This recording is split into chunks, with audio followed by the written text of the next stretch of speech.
What's up, guys, and welcome back to the Dual Sense podcast. This is episode 46. My name is Jason. I'm one of your co-hosts, and I'm joined again this evening by my other co-host, Travis. Travis, what's going on? Not much. What do you think about all this angst in the video game journalist community about people who don't finish the games that they're reviewing? Hmm. Well, I agree that you should finish your games when you review them. You should always finish, but you should let her finish first. That's correct. I I think that if you're going to review a game, I'm trying to think like from my personal perspective, like I have not finished Days Gone yet. So like I've said many times on this show before, for me right now it's an above average game. But when I finish it, I may feel differently about it. If the game ended right now, I would say before I would say it was like a 7, but at where I'm at currently, I would say it's a 7.5. Does that make sense? So like Right, right, games for me fluctuate as they go, and I don't think you can give a fair review if you have not finished a game right. or a comprehensive one, because there are some times where games really bring it home, in the last third or quarter of it, the final Mhm. act, so to speak. So what do you think? Oh, yeah, it's similar. I saw some people say this too. It's similar to movies, and in a way, that's apples and oranges. It's one thing to watch a 2-hour movie as opposed to playing a 20-hour game or 10-hour game, but video games that are narrative based, because they're narrative based, follow the same structure that you see in books and movies. So on that front, it's the same. It'd be like, you can't stop in the middle of act 2 of a movie. Like Right. you can't be halfway through The Departed and then write a review of it. Like, Yeah. wait till you find out what happens to Leo. you know, Right. right? Like if you stop before Ben Affleck clipped that guy's nuts in the town, like that's the best part of the movie. So Right. I understand that, and this all stems from Returnal. There's no reason to act like we don't, or to not talk about what Hmm. stems this. There's plenty of people who didn't finish it. Housemarque made a game that's difficult, and that's not their problem, really. I love the idea that there's a game that's so difficult that certain people can't beat it. The same with like Demon Souls. Yeah. I'm completely cool with that. But I feel like as a reviewer, that's a part of your job, and if it means you have to grind it out and it sucks ass, then that's part of it. Like, there's shitty parts of every job, and if you're not good Hmm. enough to get past it, I think that you have to put some sort of caveat in it. Now, some of them did. Some of them said, "Hey, look, man, it's just difficult, and I ran out of time. It is what it is." Yeah. Fair enough, but the ones that I don't know, I think there's a way to do it if it I just feel like people are lazy sometimes, and I'm having a hard time, especially in this industry, like you read some of the reviews and they just feel carbon copied. They just changed out a game and a studio name and gave it a 7. It's like there's no real depth in the review sometimes, if you know what I mean. Because when you Yeah. read a good review, like it's a good review. So Yeah. I don't know. I feel like there's some laziness there, and it kind of bothers me. I will say, if I read a review and someone said that they did not finish the game, I'm gonna just immediately go find another review of hopefully Right. someone who of hopefully someone who did finish the game. I mean, and it's no offense to those guys like Tony Polanco. Like I like him. We've like just kind of briefly gone back and forth on Twitter, or whatever. Like he's a cool guy. He's a nice Right. Right. guy.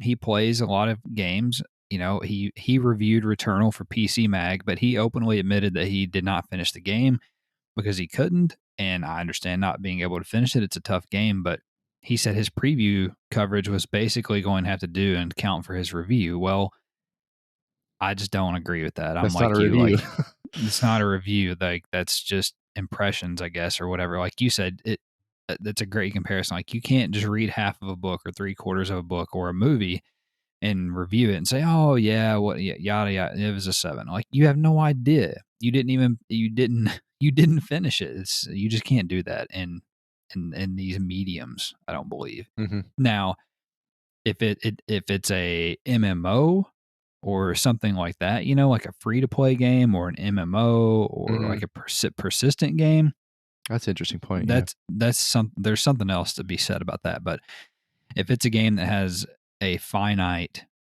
finish, then you have to hit that finish line, in my opinion, to form a full review. So anyway, we are a PlayStation podcast, Travis, believe it or not, as if that would surprise anybody. And we post new episodes every Monday after you and I get together, and we talk about all of the week's news and rumors and new game releases and a little bit more in the world of PlayStation. We also post our episodes on YouTube in addition to all of the usual podcast services around the world.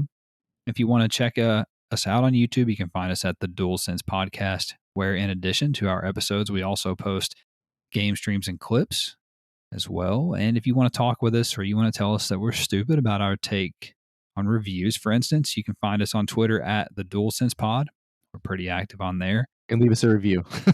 Make sure you listen to the whole Oh, yeah. podcast, though. Yeah, be sure you listen to the whole podcast before you leave us a review. That's why we don't even ask for reviews until the very end of our show. How fitting. See, we're putting our money where our mouth is, guys. We don't even ask for that until the end. Well, except for just now, Travis did. But typically, we don't ask for it until the end. So anyway, Travis, without further ado, talk to me about what you've been playing this week. Well, I did my normal FIFA stuff randomly when you weren't on, or I was waiting for you to get on, and I like roster tinkering. It's my thing. So that's really all I've been doing there is just blasting through some games here and there and tinkering my rosters. And I just like, I don't know why I like that so much. I just like developing players. It's very weird. It's the same reason I liked NCAA football so much. I like recruiting and I like tweaking and moving guys around, and I just think it's fun for some reason. And I get lost in the minutia. Like this guy's, his pace is +2 than this guy. Maybe I should play him. And like it's negligible when you play the game, Right. But anyway, I did my normal stuff there. GT Sport was weird this week. So in our league race, I spun myself on the first lap. By the way, every race I spin myself in the league. I don't do it in the manufacturer stuff. I don't spin myself hardly ever. I can't remember the last time I did actually in a daily race or the manufacturer stuff, but you put me in the league race first lap every fucking time. I don't know what it is, but anyway. Sounds like me on Wreckfest. Yeah, so they waited for me, and I got back in and I raced with the top group for a while. I hope there's a highlight reel because I made a couple of moves that were a little bit risky because I fell back and spun myself out. My tires were a little worse than theirs because of that. And trying to catch up and keep up with them because like the Toyota, like I hope the highlight reel shows it. But you could probably see it on the stream. But there's a couple of times where we come out of a corner and he just blows by me because he has so much hybrid saved up. And then I have to spin the whole straightaway trying to catch him, And those guys can fuel save with a different, all the way down the stretch and stay with each other, but I can't because my car is worse. So I knew that I was going to run out of gas before them, and I knew my tires were already messed up from where I spun myself out. So anyway, I was just leaving it in heavy mix and just running down. I was doing like 4 wide passes and doing outside passes on turns just because I thought it was fun. And but anyway, once I had to pit, I lost the whole group and I lost the draft. And anyway, I ended up finishing 5th, which is fine. I think I'm 6th in points. I'm like 2 points out of 4th. The manufacturer list, I'm actually 3rd in the manufacturers, even though I'm the only driver for the team. So that's fascinating to me. Yeah, that is. That doesn't even make sense, really. But anyway, the manufacturer race, I rage quit. One thing I found out is I only rage quit. If I mess up and it's my fault, I don't ever quit. Like I'll wear it. Like that's my fault. But like when there's a bunch of bullshit going on and the game's being stupid and there's some asshole who decides to run me into the wall for like no reason, like I'm not like I don't need to play the game. Like you can go play Wreckfest. That's what Wreckfest is for. Like, and that's the issue with where I'm at on GT Sport. I told you, I was getting pretty close to level A. Once you're in level A, like they legitimately race and give you space and it's clean. But whenever you're down in B, you run into these dudes who they don't understand things. Like, you have the racing line, they'll just cut down in front of you and hit you, and then they'll get a penalty and they'll think it's your fault. So then like when you're going into the next turn, they just don't brake and they just run you off the road. So now I'm like, I'm in 3rd with a decent shot at getting a podium, and then this guy does this and ruins my whole race. So yeah, so I rage quit because I was bored. I mean, not bored because I was mad. One thing we added in this week was a Wreckfest on the PS5 version. Mm-hmm. It is, and yeah, I'm sure you agree with me, but it is leaps and bounds ahead of where it was on the 4. Mm-hmm. The load times are actually they aren't manageable. I mean, they're great. I was expecting a marginal like, increase in in speed, but it's, like, legitimately normal. It's a normal load time, which is fascinating. And Right. I think the 4 had a really hard time with because everything is so destructible on that game. I think the 4 just had a hard time loading all that in. That you don't have to have the fastest car in that game to win, although neither of us have won. Um, Yeah, true. but It's impossible. it's just so much fun, like, you'll be blasting down the straightaway on this dirt track, and then all of a sudden, you'll see a guy, like, just he looks like an Olympic athlete doing barrel rolls across across the track because he, like, clipped a tire and hit a rail or something, like, it's just it's so funny, and there's dudes on couches and lawnmowers and, like Uh-huh. and it doesn't matter. Maybe I like it so much because, like, I don't care if I win, so, like, you know, I try to win, but then, like, at a certain point, you just kinda whatever, we're here to wreck each other. So it's okay, you know? Yeah. The thing that I love the most about that game is what you said. I just love, like, the spontaneity of it, like, the crashes, the guys just flipping and barrel rolling, and I don't it doesn't Mhm. bother me that I can't win yet. Right, right. So I'm having fun with it. The only thing that irritates me is when, like, I just feel like I'm getting, like, dogpiled, I would say, Oh, like, yeah.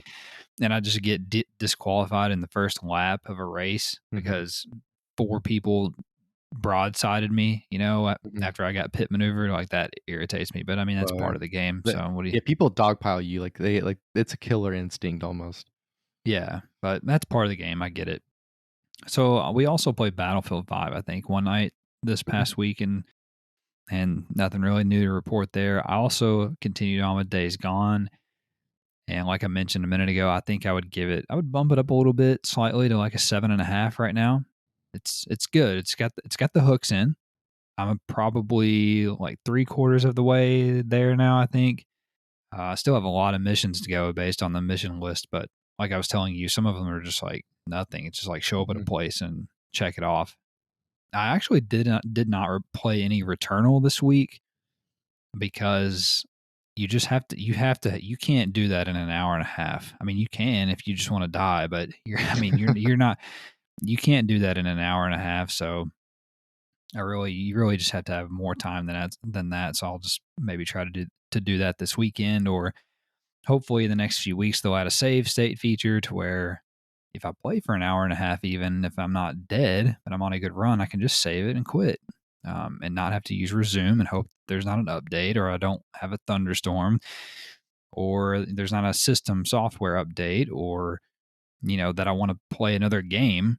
Heaven mhm. forbid, God forbid, I want to play a different game. Anyway, so I'm a little irritated with that, but that's about Right. it. And then I already mentioned Wreckfest. I did not put that on my list, but the last thing that I've been playing a little bit on and off is Rayman Origins. I've been playing it on the Vita, the Vita, as they say across the pond, and it is Rayman. I'm sure you've played a Rayman game before, and it's one of the best reviewed games on the Vita. It's got like an 88 or 89 on Metacritic, and I've had it for a while, and I actually had started to play it once before. I think maybe like when I had a Vita at launch. It's a really cool, just fun like platforming kind of action game. Mhm. It looks really good on the Vita. It's got a really cool art style. It's that Ray. It's like that UB art. I think they call it. It's like art style. I think it uses it, and then that game that you like. That's that World War I game. What's that Valiant called? Hearts. Yeah, it uses that same engine, so it's the really pretty kind of cool looking art. Um, it's got a really good soundtrack. The game does, and Yeah. and the platforming is fun. So it's perfect on the Vita. So I've been playing that a little bit. So, but that's really it. That's more than I really realized, I think. But with that, let's get into the news here. Number one, in the flurry of leaked documents making their way out of the Apple versus Epic Games court battle this week, one such leak regarding Sony allowing crossplay to come to Fortnite on the PlayStation 4 is rather interesting, Travis.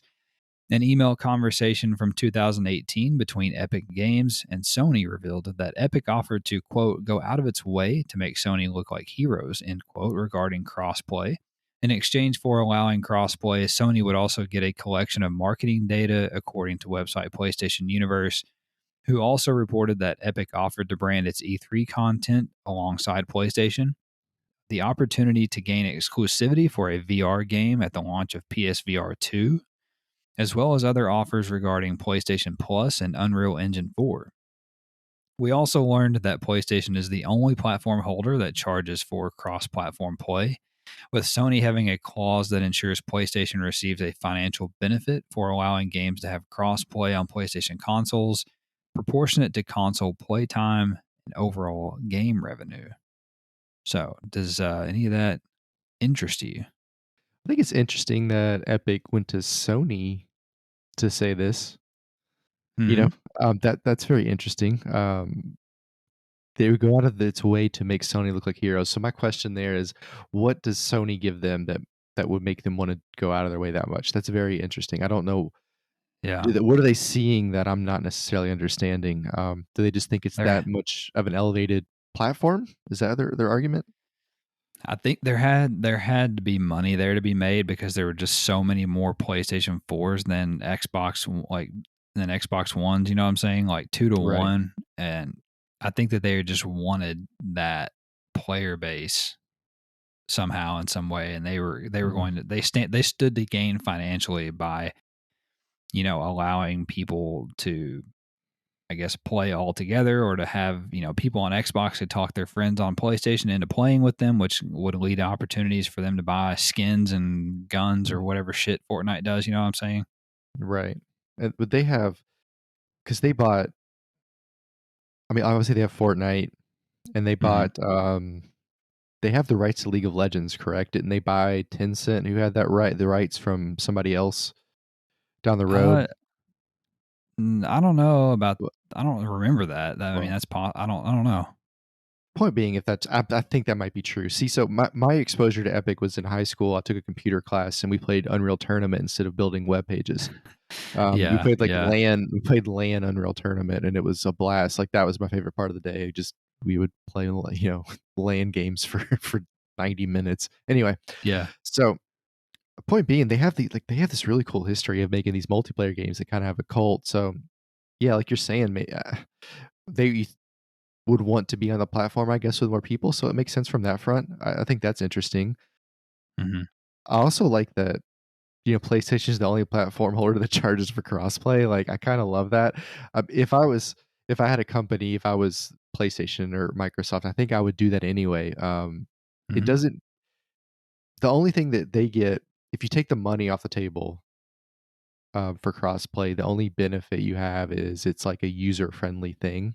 It's a customer-friendly thing, and if Hmm. everybody's doing it, it doesn't have a benefit, so that, to ask for Right. money for it, I think that makes a lot of sense in a capitalist world. I'm okay with that. I'm not angry with it, if that makes sense. Yeah.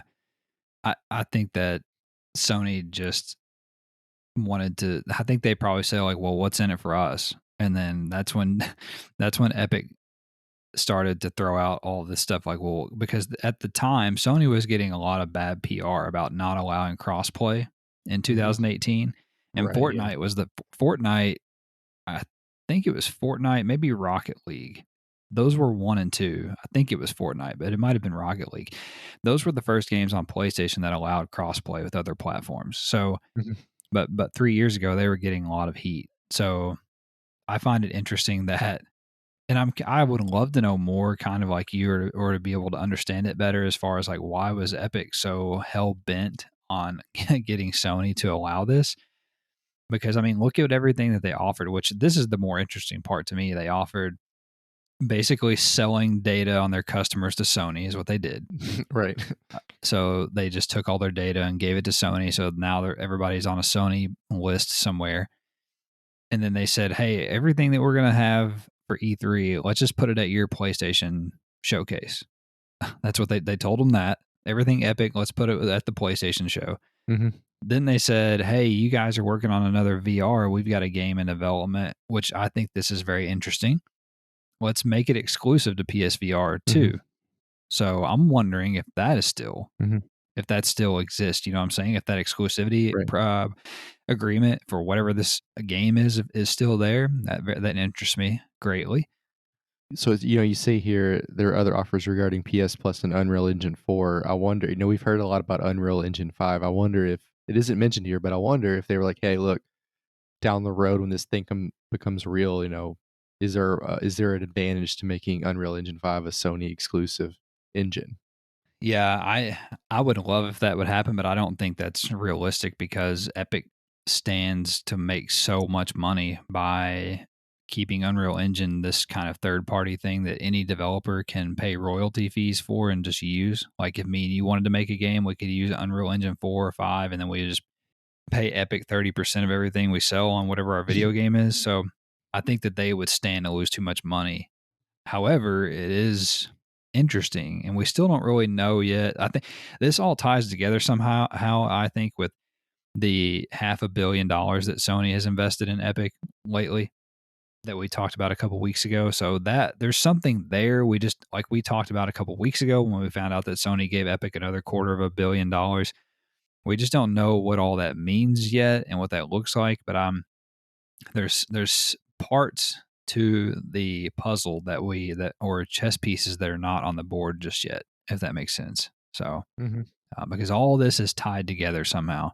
And then I feel like there was something else I wanted to say about this. Oh, so just in terms of the crossplay thing with the clause about the revenue. So basically, if for those of you that haven't looked into this at all or are up to date on this, so basically what Sony does is they put a clause in that says if they allow crossplay for Fortnite, for example, and 90% of the playtime is on PlayStation, but 50% of the revenue is on iOS store, Apple store, that's not going to do it for them. That they need to have 90% of the revenue. Does that make sense? So Right. if 90% of the if 90% of the Fortnite playtime's on PlayStation, this is the way I understand it. That they should have a proportionate amount of Fortnite revenue for whatever that split is between Epic and Sony. They should get that percentage of it. So Right. I mean, to me, that's just people were kind of mad about this at first. I don't know if people fully understand it, but like charging, I guess people think they're like making it less attractive to do crossplay, which maybe they are. But I mean, in my opinion, this is just smart business. Like it's like you don't want to just let people just get one up on you and do whatever. Like, oh yeah, have crossplay, and by the way, a majority of people play here, but we only get 10% of the revenue. Like, you know what I'm saying? Like, that's not fair. So Well, it's like trying to explain revenue sharing to the WNBA. this is great. Honestly, that's a great comparison. I mean, That's it's a just like great you're not going to comparison. get anywhere if they don't get it. They don't get it. Like, sorry. Yeah, that's actually a really good analogy for this situation. It's perfect. Number two, PlayStation announced a new partnership with popular chat service Discord on Monday. In an announcement on the Sony Interactive Entertainment Investor blog, President and CEO Jim Ryan revealed that the popular service will begin integrating with PlayStation 4, PlayStation 5, and the PlayStation app in early 2022, writing that, quote, our goal is to bring the Discord and PlayStation experiences closer together on console and mobile starting early next year, allowing friends, groups, and communities to hang out, have fun, and communicate more easily while playing games together. End quote. In regards to how the deal came to fruition, Ryan stated, quote, to bring these experiences to life for our players, Sony Interactive Entertainment has made a minority investment as part of Discord's Series H round, end quote. Any thoughts here? Man, I'm boomer as fuck on Discord. Like, I don't really understand it. I feel like if I played more computer Yeah. games, it would make a lot more sense. I am in a Discord for our Mm. racing league, and it's useful in the sense that everything's broken down. Like, if you wanna talk about strategy, you go here. If I had a teammate, we can lock that chat so nobody else can see what we're talking about if we're talking about strategy or whatever. So, Hmm. I can see on one hand where it's useful, but it's like, "Just text me, bro." Like, we could just Yeah. text in a fucking group. Like, I don't need to get onto an app. I don't understand it. Like, that doesn't make sense to me. And apparently you can, like, talk to each other on it. Like, you can have a party Yeah. on it. I don't really understand that either. Like, I'll just use a PlayStation party. So, yeah, Yeah. like, if I was playing computer, that would be useful. Like, "Oh, we'll just get on Discord and talk." So maybe that's why I don't get it. But again, I'm not sure. I mean, it seems cool, but I don't understand it enough, like, to be honest. Yeah. So I'm also a little boomerish on Discord. I am on Discord. I use it for stock market stuff and virtual photography stuff. I'm in a couple of rooms for that. So, I mean, I understand the basics of it. I think it makes more sense for something like virtual photography and stock market.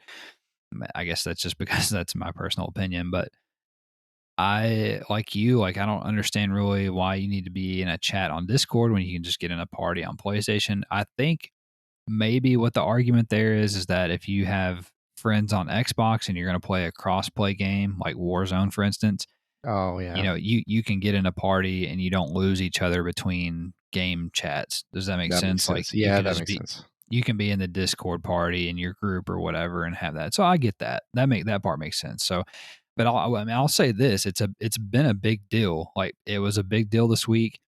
A ton of people use Discord. I think they have like 140 million users or something like that, which is crazy. So I mean, it's huge. So maybe I'll understand it better when it's actually there. Two interesting things about this.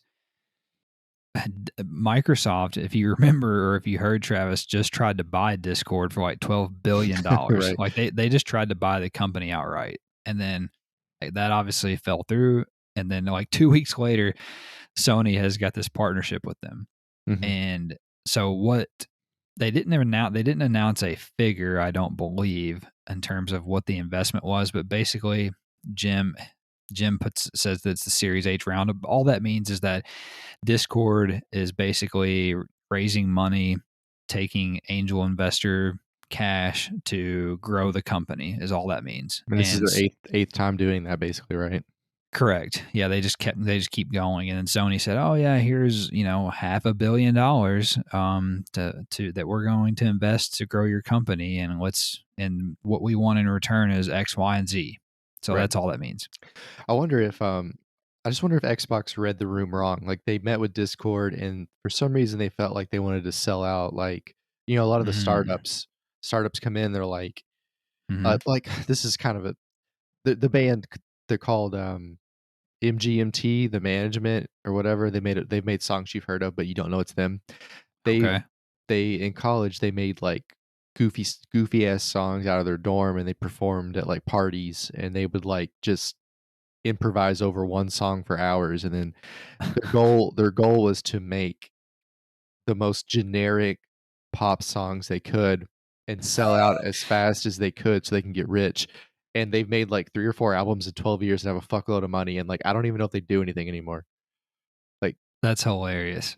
so, like, yeah, if you go into a room with guys like that, yeah, you can buy them out for in with the right Yeah. figure, but maybe these guys aren't like that. Maybe they wanna, if this is their baby, maybe they wanna stick with it and build something, and Sony, Hmm. maybe Microsoft read the room wrong, and then Sony was Yeah. like, "Oh, well, maybe we could just be a big investor and they can still do their own thing, but we'll have our own, we can buy in and get our own exclusivity." If that's the case, then, hey, good for Sony.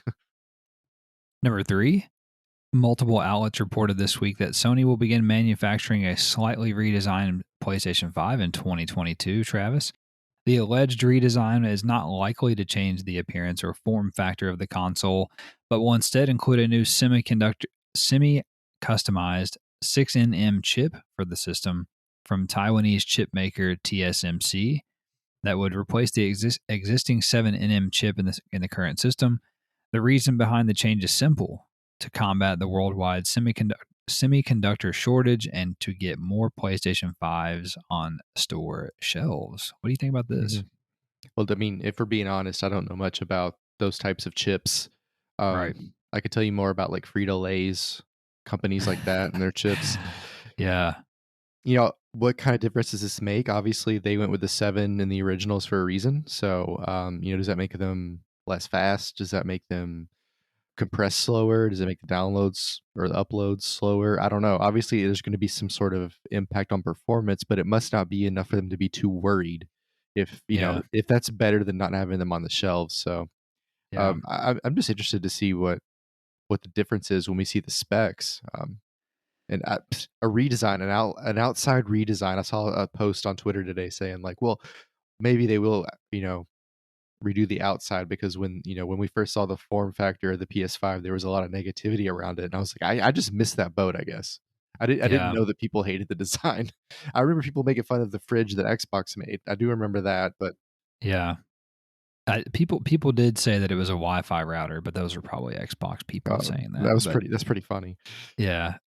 So the rumor mill, I guess, says that the thought process right now is that this will not be like a PS5 Slim or like a PS5 Pro. Like they believe right now that it's going to be literally like the same box, and they're just going to change some of the internals on this. Now, to your point, when I first read this, I was like, oh, they're going to go from a 7 to a 6. Like naturally, you go down from 7 to 6, you feel like that's somewhat of a downgrade, right? Like what you're saying, but from what they're saying, I guess it's customized in a way that there will be no change in performance to the PlayStation 5. And I mean, I guess that makes sense because how could you like literally the year after your console launches, basically like 18 months after your console launches, how can you go and change like the specs on it when you have, you know what I'm saying? When you have games in development. So, I mean, I guess they're going to do it in a few years for probably a PS5 Pro, but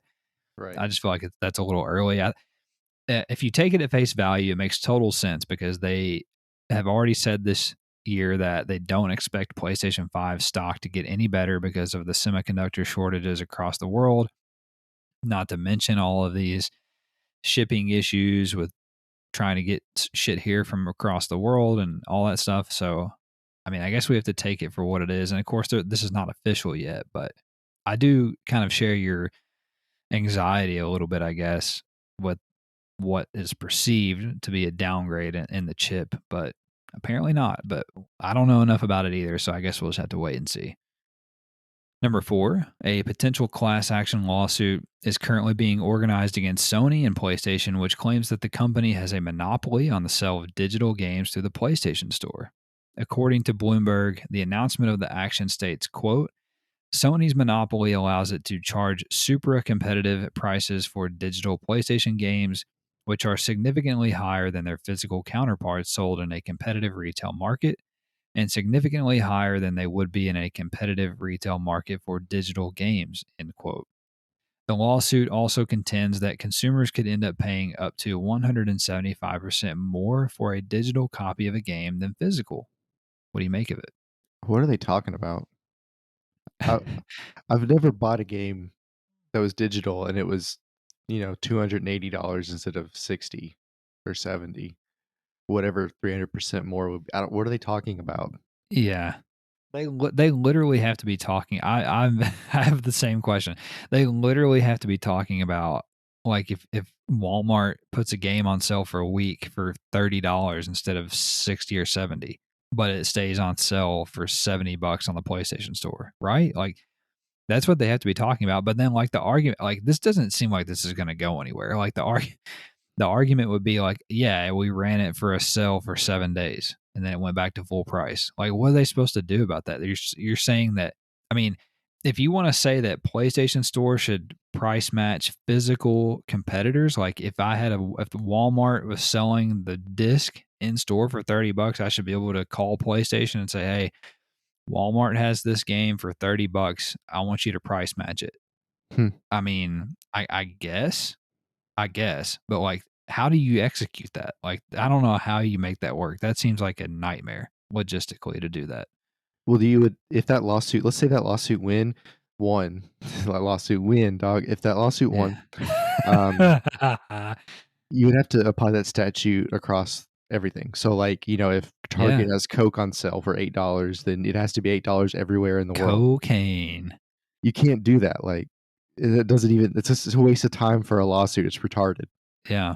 I mean, I don't know, man. I don't think this is going anywhere. I mean, I hear them like, look, digital games, don't get me wrong, they don't go on sale as fast as physical games, but I would argue, I don't know if you pay attention to this. I know you don't buy a whole lot of games very often, but like there's always a sale on PlayStation Store, and there's multiple sales. Like right now, I think there's a sale for like Japan, like Japanese games, and then there's a sale for like games under $20. Like there are so many sales on PlayStation. Like there's literally no reason to pay full price for a game unless it's just something that you want day one that you're excited about, like Returnal or like Hood, Outlaws and Legends for us, and that sort of thing. Like if there's something you're on the fence about, just wait. And I mean, within a month, it's going to at least go on sale to some extent. So if it's that big of a deal, I just don't see this going anywhere. I'm like you. Number 5, Ubisoft revealed a roadmap for their popular Tom Clancy franchise, The Division, on Thursday. Future plans include a free to play game set in the Division universe called The Division Heartlands, which is in development at Ubisoft Red Storm and is due out sometime in 2021 or 2022 on both PlayStation 4 and PlayStation 5. Red Storm Studio was co founded by Mr. Tom Clancy himself, Travis, in 1996, Cats, and was acquired by Ubisoft in 2000, where they have worked on virtually every game released under the Tom Clancy umbrella and also assisted on the Far Cry series.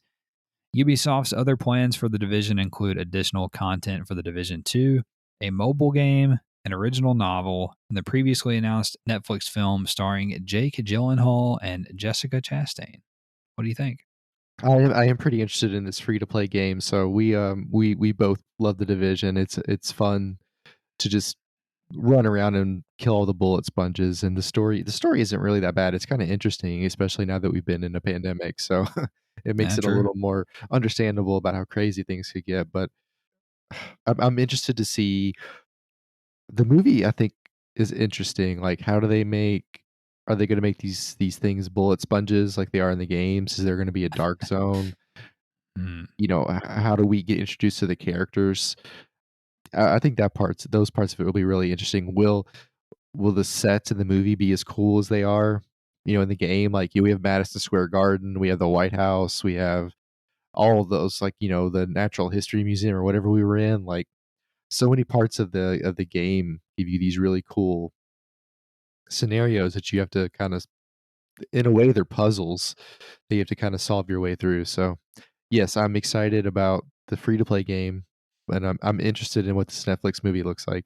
Yeah, I think the Netflix film sounds good. I mean, of course, we'll see, but I like Jake Gyllenhaal. I like Jessica Chastain. Mhm. I think that gives it a lot of promise. And honestly, I wouldn't have expected either one of those people to be involved in this. So, Well, uh, when I saw Jake Gyllenhaal, I thought of The Day After Tomorrow. yeah, that's a So, good point. Yeah. and then Jessica Chastain is just, she's hot, so they gotta have a girl in there that's hot.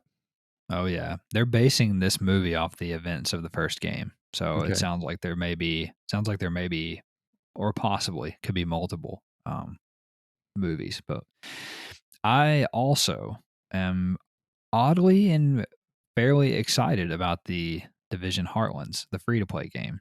I think that like the more I think about it, I think that the Division, of course they haven't said what it is, but I think the Division really lends itself to like a free to play open world like MMO style of game, like just a persistent like Destiny persistent kind of thing, you know what I'm saying? Like Yeah, yeah. it is that way now anyway in some way, but like You really open it up. yeah, like when you think about now when we play the Division, like we get on and we're running around and we're just killing computer guys, like AI guys. We don't see other players unless we want to, like if we go to the dark zone, right? Mhm. So I think this is almost a bigger version of the dark zone, but hopefully they change it or make the game in a way where it's not like, hey, I see somebody, I'm going to shoot them like Right. immediately, because that's like the reaction pretty much now in the dark zone. It But might be more PPE, would be my guess. yeah, There seems to be a lot of momentum behind that type of thing. yeah, maybe it's like Fallout 76, which is kind of a neat concept where it's just like a big open world and you got all the stuff going on, but then like there's also other players you can come across you're just in the same world together. I don't know. Yeah, So yeah. I'm excited about it for that reason, because I think it's the type of game that lends itself to that. The other thing that really excites me about it is the setting, it appears, because there's like a little like art, I guess, in the logo that they revealed, and it looks like it's going to be, in like the Midwest or the Yeah. Heartlands, I guess, In the as they Heartlands? say. Yeah. Yeah, in the Heartlands, I guess, like Kansas or whatever, like out there in the middle of America. So that setting, kind of like Far Cry 5, was Mhm. like I imagine Far Cry 5, but the Division, and that kind of sounds.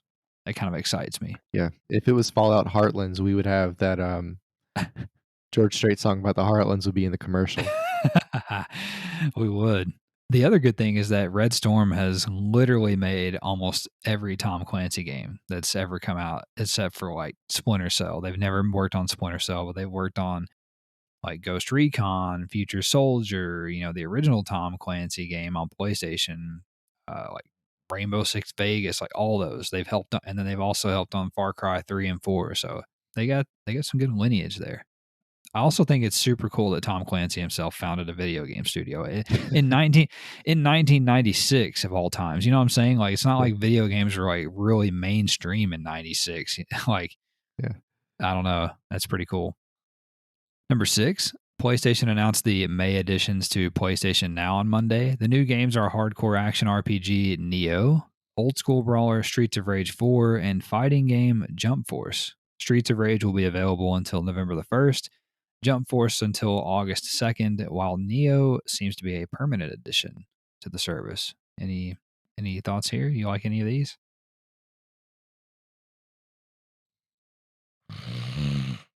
What happened to you? Sorry, I fell asleep. So nothing. You don't Yeah. like any of them. Okay. No. God, that was so boring, I passed out. Yeah. I mean, whatever. I'm never gonna play Neo. It's too hard for me. I know that's a big game. Don't get me wrong. That's a big game. That's for a lot of people. So overall, objectively, that's a big game for the service. Jump Force, I don't really know much about. Looks like a Dragon Ball Z fighting game or something. Looks kind of like Mm, that. cool. Um, that new Streets of Rage 4 game, it does look cool. It's been out for a little bit, but I don't think I'll ever play it. But I mean, it's a decent month. If it's a decent month, in reality, just not in our reality, it's a decent month. But that's really all I can say about it. Sounds like you have nothing to say. So I mean, I'm just not that level of nerd. fair. Number 7, Travis. We also have a lot of news nuggets here. Feel free to join me if you're not busy falling asleep.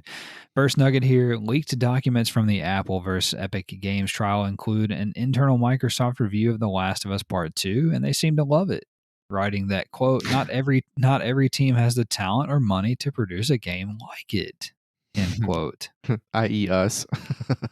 Yeah, exactly. Yeah, this is hilarious to me. I love this so much. They're just like, damn, this is really cool. Too bad we can't do it. All right. The only thing they had bad to say about it was the gunplay, like the combat. Which I mean, for some people they don't like it, but I think it lends it. I think I love it. So I don't know.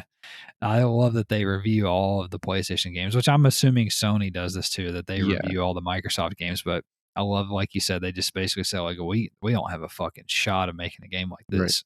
Can we get some of those other reviews though? Like, I want to read the one they did about like that Rome first person game. They're probably this thing fucking sucks. Right. I'd love to see what they think about something like Dreams or like Godfall or Yeah, something. like what the like? How do you? In their in Microsoft's defense, I don't know how anybody came up with Dreams. Right.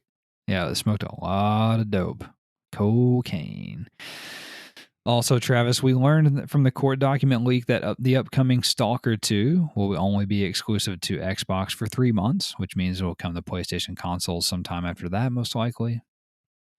Sony has registered a trademark for Sunset Overdrive, the former Xbox exclusive game that Sony now has the rights to after acquiring developer Insomniac Games. Man, My Go ahead. I was going to say, I hope this comes to PlayStation. I really want to play Sunset Overdrive. I never have played it, but I've always heard that it's really cool and it's a fun game. And it's Insomniac, so. You're right. And my presumption is they're going to do some sort of quote unquote sequel to this, and that Sunset Overdrive will be on PS Plus or PS Now. It'll be like a game of the month. That would be interesting. There was a rumor earlier this week that there was Sunset Overdrive coming out this fall, and that in a couple of years that they were also going to announce Sunset Apocalypse as like a sequel, like you said. But Colin Moriarty, who is friends with a couple of the higher up guys at Insomniac Games, he quote tweeted that and said, I don't know about the rest of this, but the Insomniac stuff is not true," is what he said. So Mhm. he has no reason to lie about that. So it doesn't sound like that's happening. But I mean, So Sony would not register the trademark or renew the trademark for Sunset Overdrive if they weren't going to do something with it eventually. Right. Even it may not be next or it may not be this year, but they're going to do something eventually with that. So hope so because I want to play that on PlayStation. Also, Hunter's Arena Legends, a 30-player PvP or 30-payer, as I have there, is a PvP VE battle royale game set in the age of demon hunters, Travis, and it will get a closed beta on the PlayStation 4 and PlayStation 5 starting on May the 14th. When was the Age of Demon Hunters? Was that like before or after the Dark Ages? Yeah, you missed that. You must Yeah, have that slept. what are we talking about? The Age of nobody knows when that was. Oh, sure. It's the age of demon hunters like Van Helsing and Mm. what's website Push Square reported that Konami will not be at E3 this year, but that they are deep in development on several projects which will get updates later this year. Official PlayStation Magazine UK has officially been canned, or shit canned, as I like to say, by publisher Future Publishing after 187 issues in its latest form. The good news, however, is that the existing editorial staff relaunched Play Magazine with a Wow. Ratchet and Clank Rift Apart cover that came out on May the 4th. Be with you. The PlayStation Store has finally added filtering options to the web-based store, Travis, and PlayStation has partnered with Nike and Paul George of the NBA's Los Angeles Clippers to bring new PlayStation 5 branded sneakers to market, which are scheduled to release in May.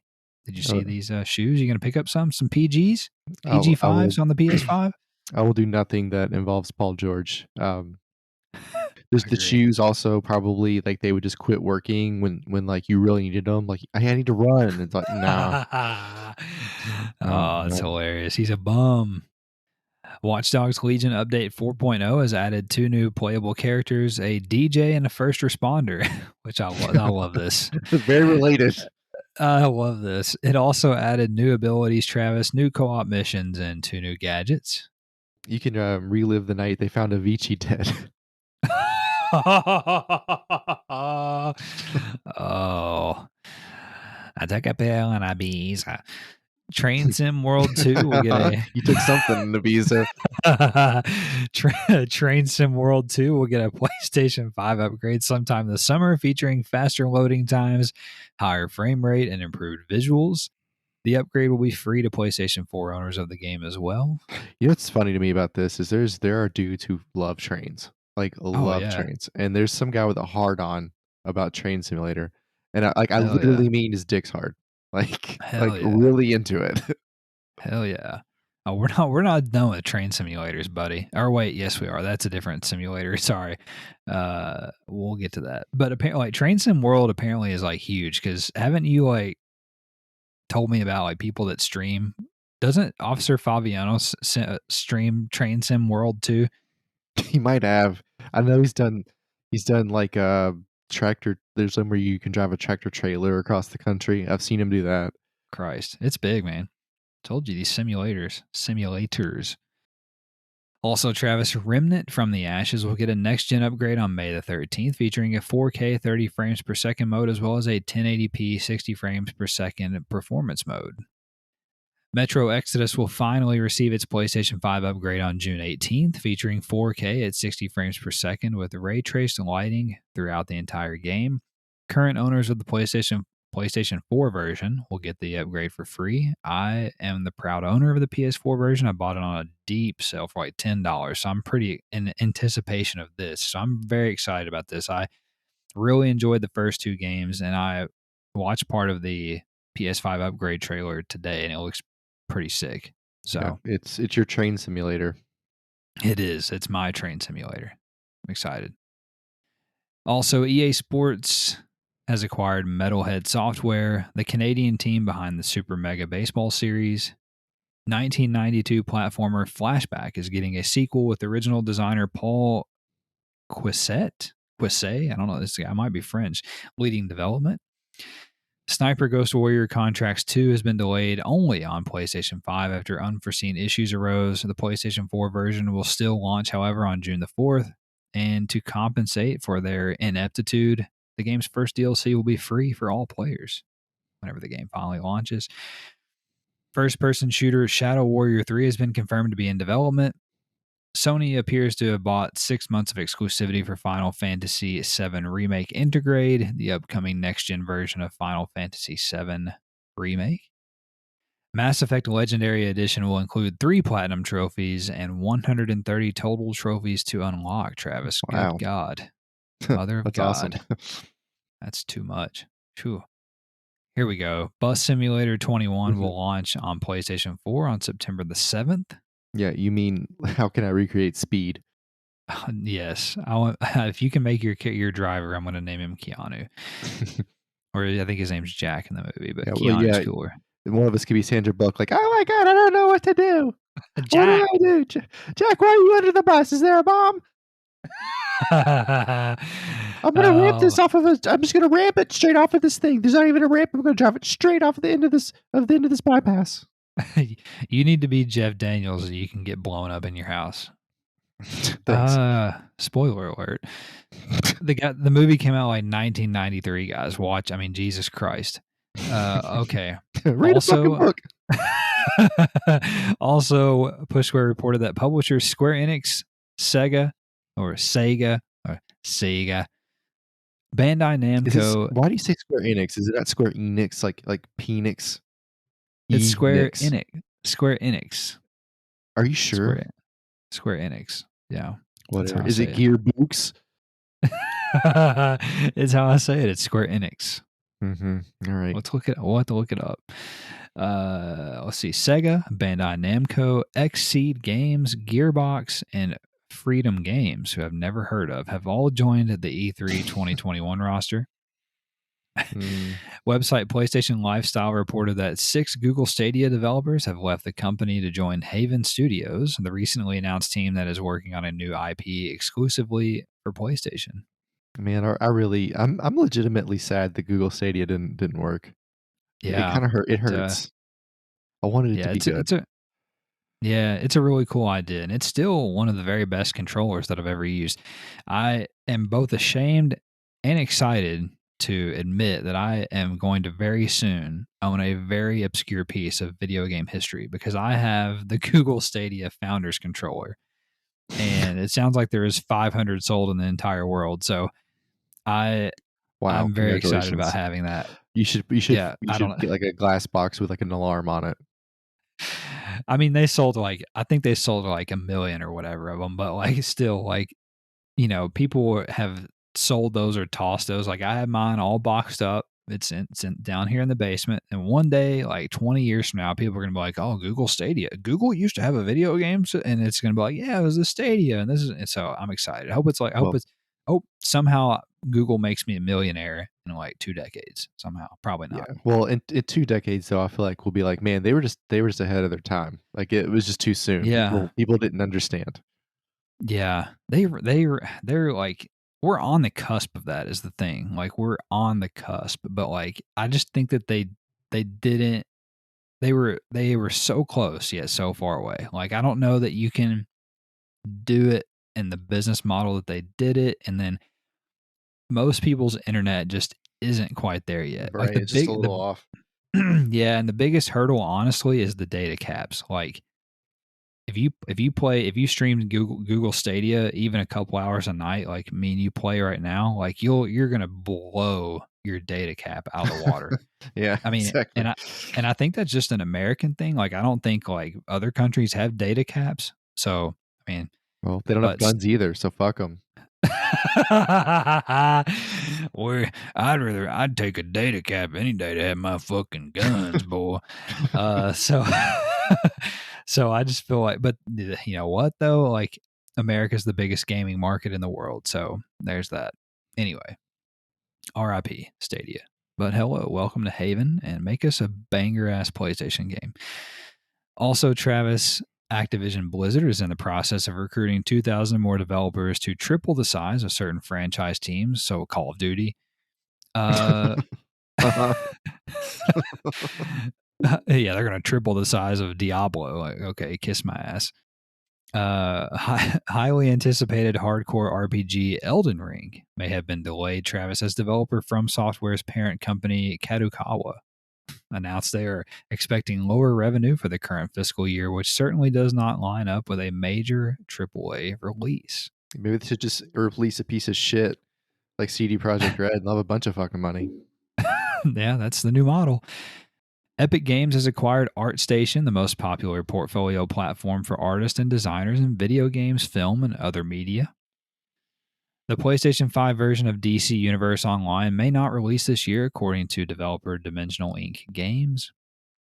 Gearbox CEO Randy Pitchford confirmed that the developer is working on a new entry in the Borderlands series. And Vita game porting developer Sometimes You confirmed on Twitter this week that no new Vita games will be released after July, despite the PlayStation Store remaining open. Bummer. Website PlayStation Universe reported that screenshots from the upcoming Battlefield reveal have leaked online this week, and I did look at them, but you really can't tell what's going on because they're like Right. from a freaking Zoom call or something.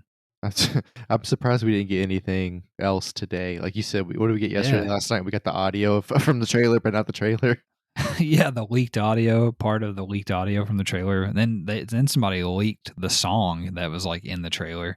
Like, Yeah, what thanks. are we doing? Right. Like, just release it. Just release the Kraken. Like, what are we doing? It's Jessica by the Doobie Brothers. Like, I don't fucking care. I don't understand what they're doing. So Jeff Grubb was wrong about this one. He said it was coming this week, but it didn't. Okay, here also give him a 3.5 on the review then. That's right, Jeff. 3.5 on leaking news, asshole. Big time game reporter, huh? All right, sorry, I got real mad for a second.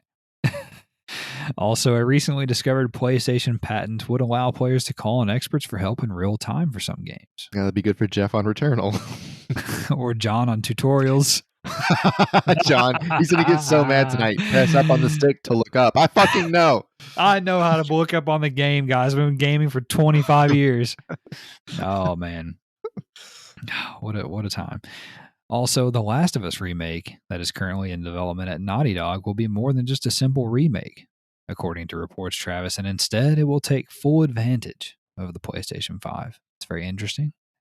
And let's see here. PlayStation Universe also reported that card battling tycoon game, The Amazing American Circus, which actually looks very interesting. I'm excited about it. Yeah, has been delayed to August 12th on PlayStation 4 and PlayStation 5. The game looks cool. It does, and I'm ready. I can't wait for you to say this name coming up. Oh my Christ, I forgot this was in here. Bloomberg reported, guys, that The Witcher 3 director Konrad Tomaskiewicz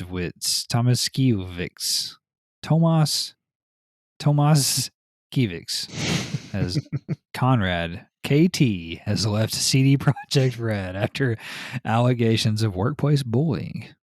Oh boy. Was because nobody could say his name, so he got really upset. And, Yeah, somebody should have threw him a bone. Website The Verge reported that Walmart, of all places, has been working on a game streaming service codenamed Project Storm. Google can't do it, but Walmart can, guys. Okay. However, the service has been delayed due to COVID, and it is unclear if it will ever come to market. They need to keep that thing delayed. I'll tell you right now. We already have a Project Storm. It had remember it was like Kevin Costner. They were on that boat out in the water. That's the perfect storm. Yeah, whatever. It's the same thing. If one of the biggest technology companies in the world can't do game streaming, Walmart sure as shit can't do game streaming. That perfect game streaming service to play in your moo-moo. Website Gematsu Travis reported that 3D side-scroller Aerial Knights Never Yield. We talk about this like every week, I feel like. Christ, what is the deal? Has added a PlayStation 4 version in addition to PlayStation 5, and it will launch on May the 19th. God, we only have 2 more weeks and we're fucking done with it. Future Viking horror science fiction adventure game. Apsolov End of Gods will release on PS4 and PS5 sometime this summer. That's a very Russian name, Apsolov. Yeah, they have so many. They have so many qualifying descriptors that it would make sense that the Viking game that's Norwegian would also be Russian. Correct. Also, platformer Wonder Boy, Asha, and Monster World will launch on PS4 on May 28th. 3D action RPG Made in Abyss, Binary Star Falling into Darkness will release on PS4 sometime in 2022. The better name for that game is Made in Abyss Non-Binary Star. Right, yeah. Oh, That's the sequel. that's the sequel. Yeah. I can't believe it told me I'm binary. Bullshit. 2D action adventure platformer Blast Brigade versus the Evil Legion of Dr. Creed was announced and will launch sometime in 2021 on PlayStation 4 and PlayStation 5. Blast Brigade sounds like a really shitty porn company. Oh wow. Yeah. Tranquil action adventure game Stonefly will release on PS4 and PS5 on June 1st. Action platformer Astalon Tears of, Tears of the Earth will launch on PS4 on June 3rd. Oh, I don't even know what to say. There's a joke there. I just don't know it. Real-time strategy game Death Crown will release on PS4 on May 13th. Rally racing game, here you go. Art of Rally will launch on PS4 and PS5 sometime this summer. It's really cool. You might like it. It's kind of like top down a little bit, Oh, and okay. it's literally like arcade, like the artwork's really arcadey. It's pretty cool. Okay. Not opposed to that. Also, Observer System Redo, or Redux, however you want to pronounce it, depending on what side of the pond you're on, will come to PS4 physically and digitally on July the 16th. 64-player top-down 2D battle royale murderous animal game. Super Animal Royale will come to PS4 and PS5 sometime in 2021. Roguelite deck builder Rise of Slime, which we've also talked about 19 times, will launch on PS4 and PS5 on May 20th. And finally, Travis Kamatsu reported that Japanese action RPG Lost Judgment, the sequel to the popular Judgment, will launch globally on PlayStation 4 and PlayStation 5 on September the 24th. And that is all for the news this week. I'll now turn it over to Travis for this week's new games. On May the 3rd, we had Bin 10 Bundle on PS4. On May the 4th, we have Dark Knights with Poe and Monroe on the 4. Horror Adventure VR, of course, on the PSVR. Shred 2 on PS4. The Colonist on PS4. Wreckfest released on PS Plus only, the PS5 version there. On the 5th, we have Dull Grey on Vita and PS4. Non-Guns Doppelganger Edition on PS4. On the 6th, we have Mega Zombie Poker Pretty Girls Battle Fantasy World, not Ward. I got sucked into like that bitch Margaret Robbie plays, and I was thinking the Joker's in the Ward. Anyway, we also have Skate City on the 6th, which has pretty sweet artwork. And on May the 7th, we have terrifying horror game that I can't play, Resident Evil Village on the 5 and the 4. And that's all for the new game releases this week. And it pleases me greatly to see yet another Vita game released. It's like 3 or 4 weeks in a row now with a new Vita game. Right here, perfect timing right here at the end of it. Although I've heard that Dull Grey is not very good. But anyway, it's Is it dull? Still good. It seems pretty dull. Apparently The Colonist is good. It's like a management sim game, kind of like a laid back, lighthearted one. But anyway, that's it. So Travis, let's start to wrap things up here. Yes. Let's start to wrap things up here. Another stroke. Let's start to wrap things up by talking about what we're going to be playing in the week ahead. What's on your radar? Our race on Wednesday is at Suzuka, which I can't remember what Suzuka is, but then once I start doing the race, I'll remember what it is. I think it has a really tricky midsection with a lot of like left and rights, back to back to back to back, which is lovely in a low downforce car because you could just haul ass. So I'll stream that again. Maybe it won't cut out this time. Last time I had to restart the stream. I think I missed probably 10 minutes before I came in the pits. It kind of cut out randomly. But anyway, I'll stream that Wednesday night at around 9:20, 9:30 after we do qualifying. I'll probably throw in some FIFA. It's just kind of like I could turn my brain off and, I like to goof off on it and play around. And, like I said, I love finding new players and putting them in the youth squad. That's probably the thing it's like I'm hunting for like this Bigfoot. Like I want to find a guy that's like worth more than 4 million. I've never done better than that. So, right. other than that, Probably throw in some Wreckfest. It's just fun and it's hilarious. It's legitimately hilarious, like the stuff that happens and the absolute carnage is great. And then we'll do some Hood Outlaws and Legends now that we're officially live on the game. Um, I'm hopefully I can make it through the tutorial. We'll see. No promises. And Okay, I John. guess that's about it. I don't, we might throw in some Battlefield, but I'm sure we'll be busy with everything else. Yeah, I think that's fair to say. So for me, plan to play a little Battlefield 5. I'm sure I haven't been playing FIFA really very much. I mean, not at all. And that's not really because I don't enjoy the game, but there's just other stuff to play now. Hmm. So Battlefield, going to continue on with Days Gone if I have some time this weekend. I'm close enough now. Like I told you, I'm at the point of no return. I've hit it. I've just got to do it. Got to see it through, and I am having fun with it. So it's not really like I'm forcing myself. And then I would like to play some more Returnal. It just I'm really struggling to decide like when is a good time to play that game because it's going to piss me off if I have to kind of wipe out a good run. Like if I get to like the fourth or fifth biome or whatever, and I'm just on a roll, and then I have to lose that, that's going to make me mad. And then I am also quite excited to see what Hood is about. Very much looking forward to that. We're in the early access period or whatever for these 3 days, and looking forward to it this weekend. I told you today that I was excited last night at 12:01. So I was like, we got done playing Wreckfest. I was like, I'm going to check this out for a second, see if I can play like one board or whatever. So you load the game and you immediately go into the the tutorial, like we've talked about, and I made it to like the second tutorial prompt, and I promptly, no pun intended, passed out. Yeah. Press X to pass I out. woke up press X to pass out, and I did, buddy, because I woke up like an hour and 15 minutes later. It was like 1:20 in the morning, and then I was just sitting there, and it was like use the right stick to move the camera, and I was like, I'm gonna go to bed. I'll look at the camera tomorrow. Great game though, guys. Should have tweeted at him. Fucking baller game, guys. Uh, Uh, it's even so funnier if you imagine the character is like somehow sentient and he's like, what the fuck is he doing? Just all he has to do is push up on the stick and it's too hard for him. oh man, you know what the funny thing is like somebody they have to like heat map that. Like there's heat mapping or like telemetry or something on that somehow. So like on Monday, some dude in engineering at Sumo Newcastle is going to get the report for the weekend, the launch weekend.